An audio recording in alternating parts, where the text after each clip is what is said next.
Have you ever heard of the pirates of Somalia? These aren't the pirates from old tales of treasure and plunder. Today's Somali pirates come equipped with high-powered weapons and a dangerous determination.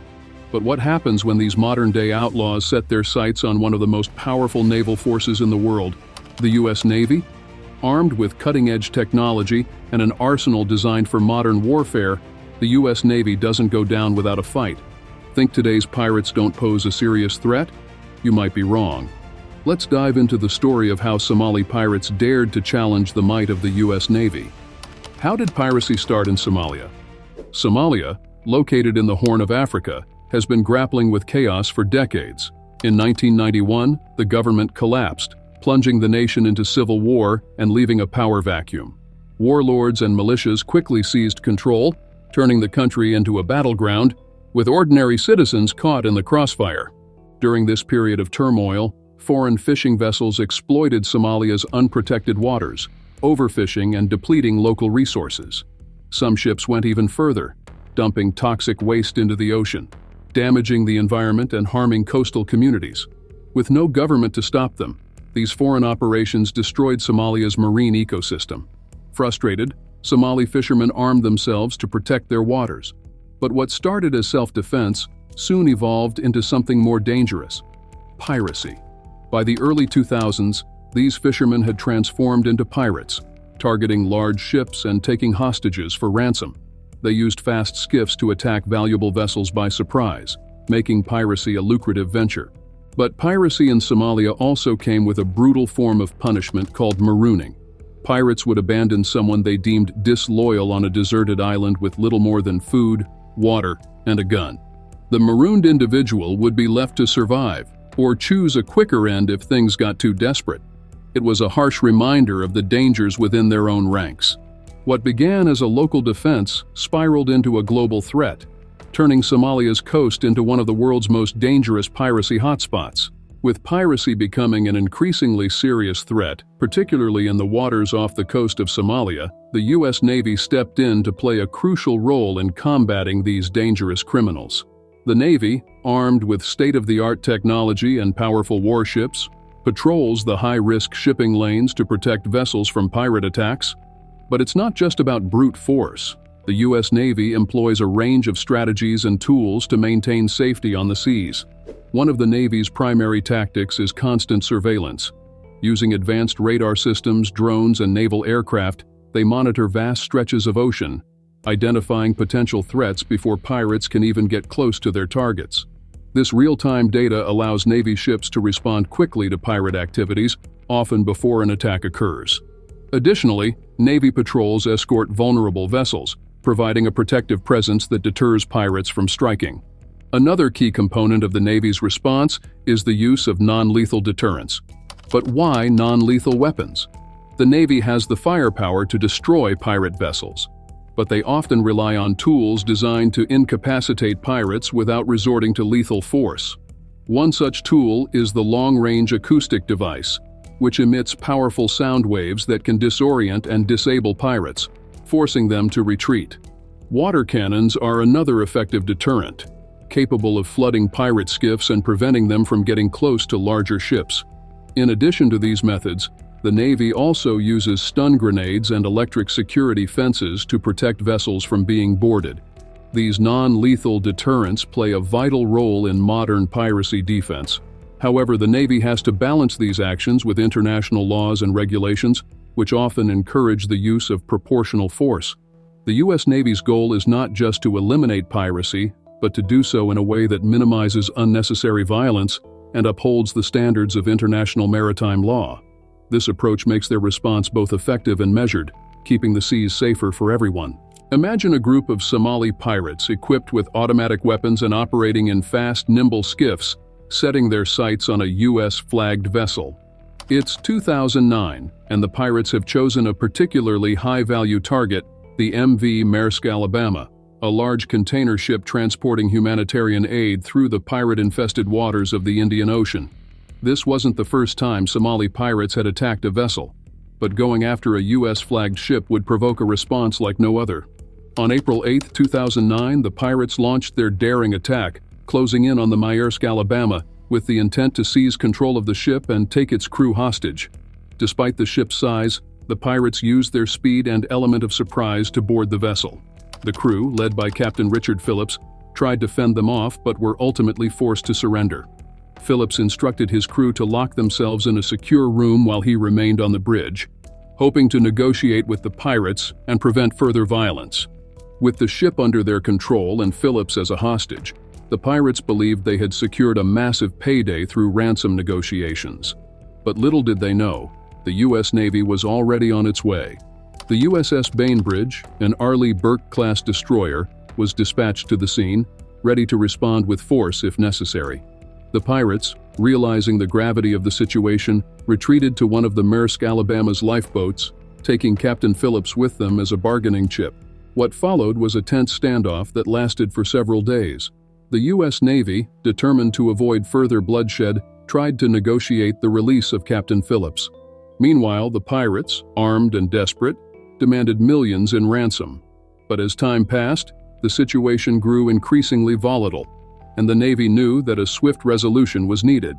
This is where the Navy SEALs entered the picture. SEAL snipers were quietly deployed aboard the USS Bainbridge, positioning themselves for a precise strike. On the evening of April 12, 2009, with the situation escalating, Navy SEALs received the go-ahead to execute a daring rescue operation. As the pirates held Phillips hostage in the lifeboat, the snipers took aim. With remarkable precision and coordination, the SEALs fired, taking out 3 of the pirates simultaneously and rescuing Captain Phillips unharmed. This operation, later depicted in the movie Captain Phillips, became one of the most famous modern naval rescues in history. It showcased the U.S. Navy's precision, tactical expertise, and unwavering commitment to protecting American lives. The pirates, though daring in their approach, were no match for the overwhelming force and skill of the U.S. Navy and its SEAL teams. The incident also sent a strong message to pirates everywhere. Targeting U.S.-flagged vessels would not end well. But why do you think pirates continue to take such risks, knowing the power of the U.S. Navy? Is it desperation or overconfidence? Let us know your thoughts in the comments below. Before we dive deeper into this intense standoff, make sure to subscribe to the channel so we can continue bringing you more in-depth analyses on naval warfare and military strategies. Your support helps us keep this content coming, so don't miss out. Hit that subscribe button now. The U.S. Navy's engagement with Somali pirates spans many high-profile incidents, each demonstrating the Navy's readiness and tactical superiority. These encounters reveal the adaptability of both the pirates and the U.S. Navy in these dangerous waters. But one thing is clear: the pirates often miscalculate the strength and reach of America's naval forces. In April 2010, the USS Nicholas, a guided missile frigate, was on patrol in the Indian Ocean when it detected a small, fast-moving pirate skiff. The pirates, armed with automatic weapons, opened fire on the Navy vessel, assuming their speed and small size would give them the advantage in evasion. However, the USS Nicholas responded quickly, returning fire with precision. The pursuit didn't last long. Within minutes, the pirates' boat was intercepted, and the attackers were captured. This encounter sent a clear message: no matter how small or agile their vessels may be, pirates will not evade the overwhelming capabilities of the U.S. Navy. Just a month later, in May 2010, a similar situation occurred, but this time involving the USS Ashland, a dock landing ship. The pirates likely mistook the Ashland for a vulnerable cargo vessel and made the critical error of launching an attack. As soon as the pirates approached, they were met with a barrage of return fire from the heavily armed Navy ship.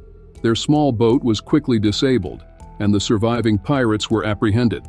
The pirates' gamble on speed and surprise proved fatal, as they were no match for the firepower and strategic response of the Ashland. This incident further illustrated that pirates often underestimate the level of firepower and tactical training that Navy vessels bring to the fight. Another intense standoff took place in March 2011 with the USS Bulkley, an Arleigh Burke-class destroyer. This time, pirates had successfully hijacked a merchant vessel and were holding the crew hostage. The stakes were higher in this encounter, as lives were immediately at risk. The USS Bulkley launched a coordinated rescue mission, leveraging its advanced radar systems and a highly trained boarding team to approach undetected. Within hours, the Navy executed a precise strike that neutralized the pirates and rescued the hostages safely. This operation highlighted the Navy's ability to execute delicate, high-stakes operations while minimizing risk to the hostages. In another notable incident, the USS Bainbridge intercepted a pirate attack in April 2010, just a year after its famous role in the Maersk Alabama rescue. The Bainbridge was called into action to protect a commercial tanker under attack in the Gulf of Aden. The pirates, undeterred by the ship's reputation, believed they could outmaneuver the Navy vessel. Instead, they were captured after a swift and decisive response by the Bainbridge. This incident reinforced the idea that the U.S. Navy's presence in piracy-prone waters acts as a powerful deterrent. One common thread in these encounters is the pirates' frequent misjudgment of the Navy's capabilities. Pirates often rely on their small, fast boats and the element of surprise, but time and time again, they are quickly outgunned and outmaneuvered by the Navy's advanced weapons and superior tactics. These events underscore the importance of the Navy's constant presence in high-risk areas. Simply knowing that U.S. Navy ships are patrolling the waters can dissuade many pirate attacks before they even begin. What sets these operations apart is not just the Navy's superior firepower, but also their precision and discipline. Many pirates are captured alive and brought to justice, a practice that reinforces the Navy's commitment to upholding international maritime laws. By capturing pirates instead of merely defeating them in combat, the Navy ensures that piracy is prosecuted in international courts, contributing to long-term solutions beyond immediate military engagements. These examples demonstrate the Navy's versatility, balancing overwhelming force with careful strategy. Whether deterring pirate skiffs or conducting complex hostage rescues, the Navy's presence has proven to be an essential part of maintaining global maritime security. Each encounter further solidifies the Navy's role as a guardian of international shipping routes and a powerful deterrent against piracy. While the U.S. Navy plays a critical role in combating piracy, it doesn't act alone. International cooperation is crucial in securing global shipping routes and protecting vessels from pirate attacks. One of the most important initiatives is the Combined Task Force 150, a multinational naval coalition focused on ensuring maritime security in the Gulf of Aden, the Indian Ocean, and nearby regions. Comprising warships from various countries, CTF 150 conducts patrols, surveillance, and interdiction operations aimed at deterring piracy, terrorism, and smuggling.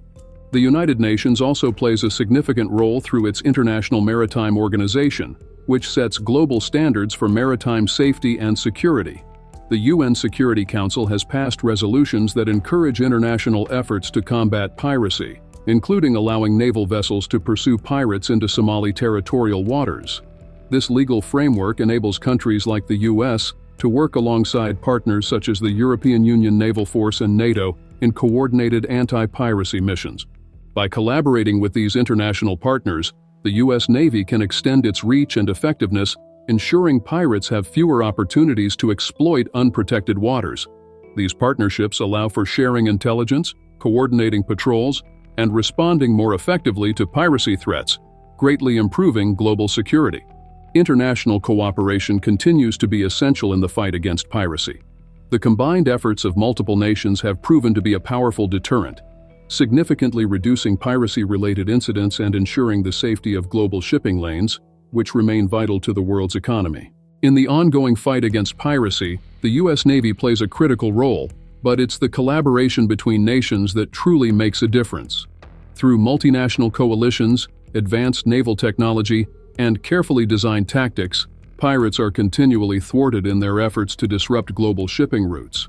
From daring rescues like the MV Maersk Alabama incident to non-lethal deterrence methods, the U.S. Navy demonstrates its capacity to maintain maritime security while minimizing unnecessary violence. However, piracy remains a persistent threat. Pirates continue to adapt, driven by desperation and the potential for massive ransoms. International cooperation will remain essential in addressing these challenges, ensuring the safety of global trade routes. As always, if you enjoyed the video and learned something new, don't forget to like the video and subscribe to our channel. Your support helps us continue producing content like this, so hit that bell icon, and we'll see you in the next one.